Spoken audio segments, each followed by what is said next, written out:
Racing, Stade Français, 49-24. Les ciels et blancs survolent le derby, Paris en grand danger en top 14.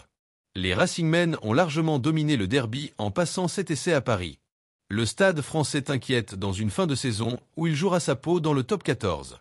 Qu'est-ce qui met du temps à se lancer, se dispute dans une ambiance faiblarde, sans la trouille à des kilomètres à la ronde, et s'achève sur une issue affreusement plombante pour l'un, encourageante pour l'autre?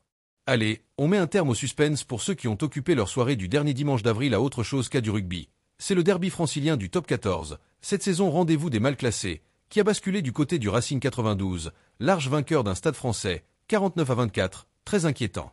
Voilà pour le résultat car sur le terrain, le niveau a mis du temps à s'élever entre les Racingmen, pire équipe de l'élite à domicile, et les Parisiens, incapables de gagner une rencontre à l'extérieur cette saison. Au petit jeu du moins fébrile avant le concert du soir assuré par Matt Pokora, ce sont donc les Franciliens qui ont fini par mettre la tête sous l'eau de leurs rivaux. À eux les rêves d'une possible qualification inespérée pour les phases finales, aux Parisiens la dernière ligne droite, la boule au ventre. Sous le toit de Paris, la Défense Arena, c'est pourtant le Stade Français qui a attaqué le plus fort ce match. Plus tranchant, plus vif, plus inspiré offensivement. Les hommes de Paul Gustard ont frappé très vite, grâce à un bel enchaînement et aux jambes de leur trois quarts centre Samuel Ezila, 6e. Maladroit et emprunté sur ces quelques attaques, le Racing 92 a mis trop de temps à entrer dans son match, croquant quelques bonnes situations de manière invraisemblable. Ça n'a pas duré. Incapable de donner plus d'ampleur à cette supériorité initiale, Paris a vu le Racing se refaire petit à petit, avancer là où ça reculait et réussir la passe qui jusqu'ici se dérobait.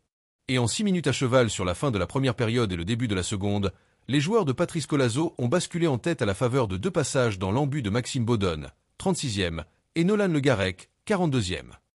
Le Stade Français jouera très gros à Perpignan. Trop pour une équipe autant en proie au doute que le Stade Français. Le 3e essai est rapidement venu par la puissance du pilier tout juste entré, Guram Gojichashvili, 49e.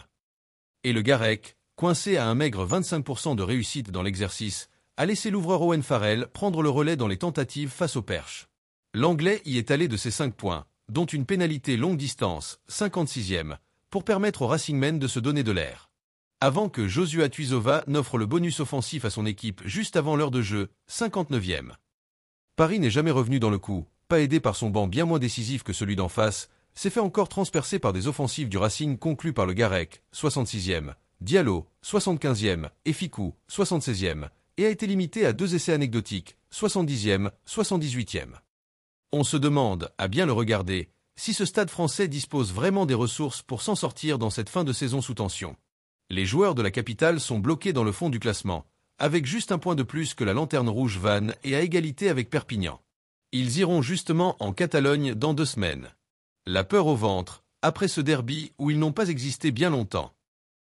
Merci de bien vouloir vous abonner et de cliquer sur j'aime.